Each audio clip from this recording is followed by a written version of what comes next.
देशभर जिकडे तिकडे भाजपाची चलती असताना काँग्रेस पक्ष मात्र अस्तित्वासाठी झगडतोय आणि याला खरं तर काँग्रेसच जबाबदार आहे। लोकांना रॅलीतून उचलून नेण्याचा प्रकार हा त्यांच्याकडून सुरू झाला। आता प्रतिभांना येऊन सुद्धा 6 वर्षच झाले की माझा मतदारसंघ आणि माझा मतदारसंघ म्हणजे मला कोणी ठरत नाही। ये जिम्मेदारी वर्षा गायकवाड को लेनी पडेगी। पक्षात काय वाद चाललेत बघा, याच्यामुळे काँग्रेसमध्ये कोणी खरं तर राहायला तयार नाहीये, जिंकण्याची खात्री नाहीये।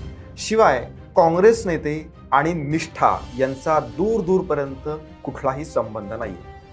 मुख्यमंत्री पद उपभोगल्यांनी सुद्धा कशा उंदरासारख्या इतर पक्षांमध्ये उड्या मारल्या हे देशभर आपण आतापर्यंत बघितलेलं आहे। अशा निष्ठाशून्य पक्षाची वाताहत होणार नाही तरच नवल, पण जरा थांबा।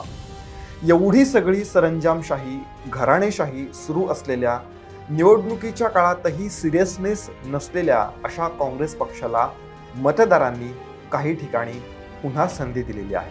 अर्थात त्या संधीचं सोनं करतील ते काँग्रेस नेते कसले। विजय मिळाल्याच्या नंतर तो पचवता सुद्धा येत नाहीये काँग्रेस नेत्यांना। कदाचित पराभव अंगवळणी पडलेला असावा।